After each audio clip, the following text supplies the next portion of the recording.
Disclaimer: the following is a non-profit fan-based review. Black Clover is owned by Crunchyroll, Viz Media, Studio Pieria, TV Tokyo, Shueisha, and Yuki Tabata.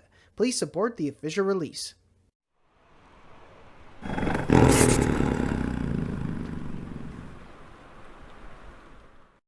The dragon is dead and we all celebrate. We even get some wholesome and funny moments, and possibly a ship tease. Probably not going to be relevant for a while, but can't wait to see that interaction.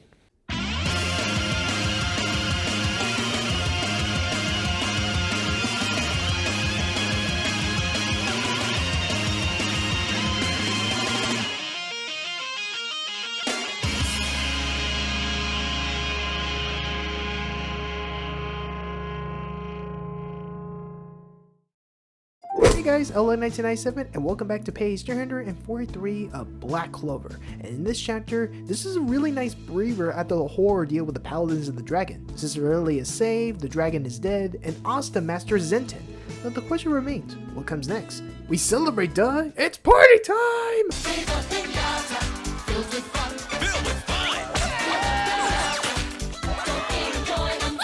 Whoa. That was a little random.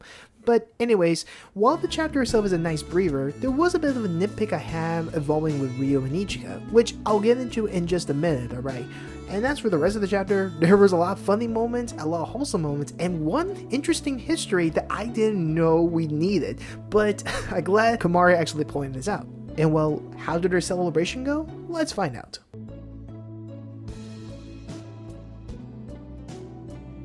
The chapter opens on where we see the citizens looking up at the sky being clear. Ryu explains that when the dragon fell asleep, a permanent cloud of his Yurioku covered most of Dosho and the rest of the islands, but thanks to Asta's anti-magic, he managed to blow it all away. And thanks to him, the people can now see a clear sky for the first time. Now this was foreshadowed a while back that Asta was going to use his anti-magic to clear away the sky, but I thought originally it was going to be during his fight against Ichika. But I still like this end result too, as this was the best way that Asta can clear away while also defeating the dragon. So this was a nice way to end out the arc. Nice. And speaking of Asta, he looks down on what's left of Heave, as I assume that he's dead again. He recognized that this is the same man that attacked Magna's village, but he thought that he died. But Ryo points out to what Lily said that it was because due to Lucius' power, now he's able to resurrect him. But it ain't complete yet. Lucius, and by extension Julius, now know how to resurrect people at the level of Grand Magic Knight. And Asta points out that there's just no way to get back to the Clover Canon right now. While that's true, Ryu did assures him that his comrades the Black Bulls are figuring out a way on how to come and get him. In 3 days, they just had to trust them and wait. And Asta looks surprised, but then understands, and he'll do that. And hopefully in the next chapter, we'll see how the Black Bulls are doing and trying to find Asta, because I really miss them so much. So with that said, with Asta gonna recover and get himself ready, Ryo points out that first things first, it's gonna be party time.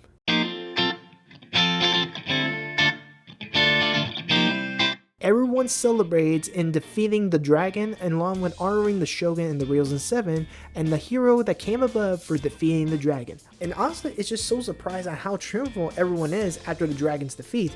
Even Mikarugia is so excited to try the dragon's meat as it should be edible. As for Sister Lily, she's resting in the next room. As Ryo pointed out a few chapters ago, she will only be awakened once Lucius is finally defeated. So Asa is entrusted in them to take care of her. And then we get to the part which I'm just a little nitpick about, and that is between Ichika and Ryu. Now, Ichika points out that Ryu saw almost everything how this is gonna happen. Like he knew that Asa will be the one to defeat the dragon and clear the sky. Well, Ryo said he doesn't know about that. We have our own stories and he got his. So that's all there is to it. But then she points out the big question. So I, not my brother, was the one who destroyed the Yami clan. Ryo stays silent for a moment until we see a transition with Fujio strumming his guitar. And then cuts to Asta. That can't be it. Where's the rest of it? Now, this is the one I'm talking about a bit of nitpick. Why cut out this particular moment between Ryo and Ichika about her now knowing that she was the one killing off her own clan and not her brother? Well, I like to think that Tabata is holding this moment off until they have a reunion with Yami. I think that's how this is gonna play out. I mean, depending how the story goes from here, I expect it to be some kind of reunion between Yami, Ichigo, and Ryuya, and then we'll have this moment back to the conversation between those two on why Ryu kept this a secret from her. So that's what I'm hoping for, alright? Anyways though, back to Asta, he then discovers sake and drinks it for the first time, and it makes you go, ooh, ooh, and get out this warm feeling, as he never tried alcohol before. And hey, considering that he's 18 now, he's allowed to drink, so good for him. Even though I never drink personally, but good for him. We even see Ichigo entering as he's about to pour him a drink. She then begins to apologize to him for speaking badly about his benefactor and the way how he treated him. And then also questioned about the face he got, and that was due to the sake he's drinking. But he realizes that it was a mistake after all, and it's real big of you to admit, Ichigo. And then she just walks out, don't talk down to me, kid. But aren't you gonna drink with me? That was pretty funny. So yeah, this is one of those moments I really enjoy between Asta and Ichigo, so this is the moment where Ichigo starts to warm up to Asta. So whatever Ryo said to her, it must have calmed her down and at least get to an understanding. But like I said before, hopefully we'll see that conversation when we have the reunion. Alright, now we get to the part I really want to talk about, and that is this freaking doll that looks like Charmy. We see Daizaiman and Kanamari coming in to join Asta for a drink, along with this Ultimate doll. And then Asta finally asks the question what exactly is this Ultraman thing, and why does she look like Charmy? That's when Kamari explains to him who Ultraman is. Ultraman is the goddess of meals, and that long ago there was a huge famine that nearly wiped out the land of the sun. But thanks to her, she managed to save everyone by giving them a lot of food, and very tasty one at that. And because of that, they were alive and able to eat fantastic food right now. And it was all thanks to Ichima, and long live Ichima-sama! Haha! And Asta just basically points out that this is just basically charming, right? Okay, this just got me questioning that is... Okay, this raises so many questions because out of all the Black Balls, Charming is like the only one we barely know anything about. I mean, besides her being part dwarf, this just raises so many questions. I mean, is she the descendant of this goddess of meals, or is she really the goddess herself? So many questions that I just wish it had been answered to. But again though, we're probably going to reveal this very soon, since I hope before the story ends, we get to learn more of Charming's origin, alright? One of my top 5 things I want to see before the story ends. We then see Jozo looking all depressed and ashamed of himself for not doing anything against the dragon. And actually though, this is actually the first time we see his face without the mask. I didn't actually point this out, but during the battle, you notice that his mask was starting to crack bit by bit, and then afterwards, when the mask was destroyed, we managed to see most of his face. And from the looks of it, not too surprising, as he has a couple of scars and just feels so ashamed of himself for not doing anything. And Kamari's like, oh come on, why are you so depressed? Lighten up, guy. So yeah, the things are just trying to get easy with him whatsoever, you know? We didn't see Yosuga sharing a drink with Asta and ask him if he can introduce to any ladies from his country one of these days. Like maybe the one with flame Yojutsu or something. That would be great. And Asta immediately thinks of Merliona, which is ironic considering that Merliona was looking for a guy that can give her a tough fight. And Yosuga seems like the perfect match for him. And heck, I wouldn't be surprised if these two propose a hand in marriage. After their death battle, that's at least what I think, you know? Then afterwards, Asta doesn't feel so good, and Fuya kind of suggests that she slice him. But Ryu thought a better solution by going to a hot spring to relax, and Daizama happily obliged as the wash each other's backs manly style.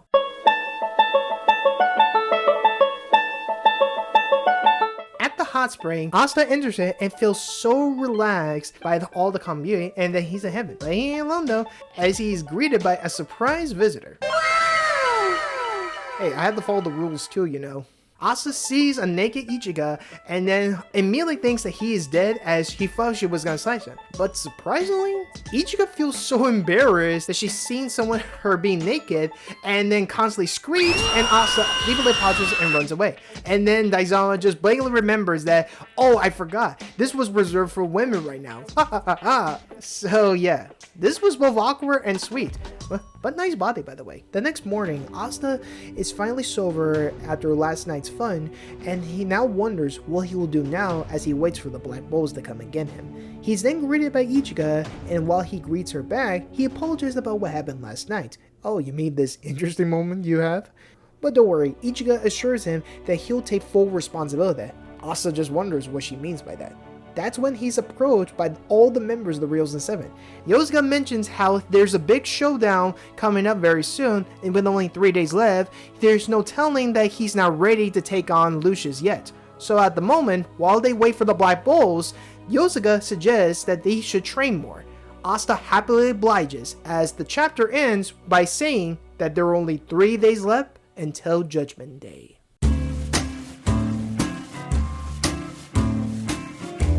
Now this was a nice breather. After the whole occurrence with the Paladins and the dragon, I'm glad that Asta managed to take some time to relax and recuperate while he waits for the Black Bulls. And it's nice to see all the Reels and Seven all start to warm up to him after all they've been through, you know?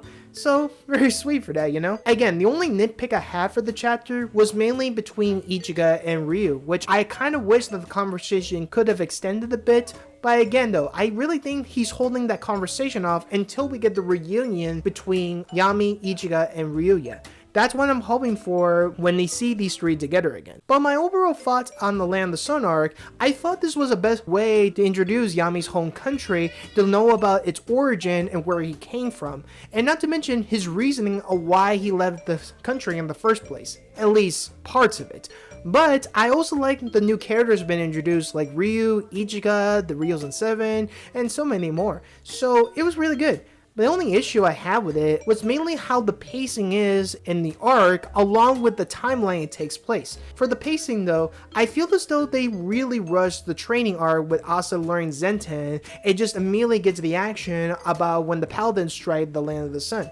And yeah, I would admit that saving Sister Lily felt a little anticlimactic, and I wish could have been saved to like the near end of the arc, but I'm kind of glad where it is at the moment because I really don't like her scene like this, so I'm just glad she is saved, you know.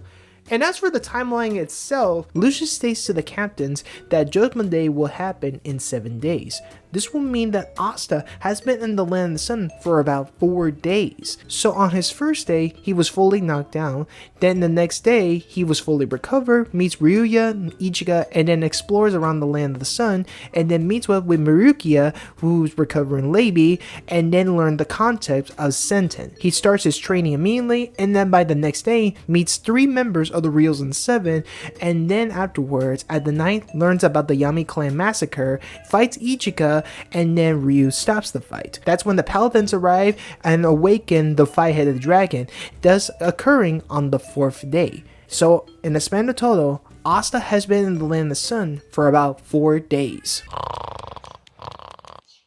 Tiny gong! And look, listen, I know this is a little confusing or so, and I'm just trying to make sense of what's been happening in the chapter, alright? At least that's what I think. But overall though, I still think this was still a go art nevertheless, you know? I just wish it could have been expanded a bit more. But what do you guys think? Is there anything I may have missed or mistaken while covering the chapter? And what do you guys think is going to happen in the next chapter, alright? Please leave your thoughts in the comment section below, alright? Thanks so much for watching. Please be sure you hit the like, subscribe, and click the bell icon to be notified for the next update, alright? Thanks so much for watching, and I'll see you guys next time, alright? Peace!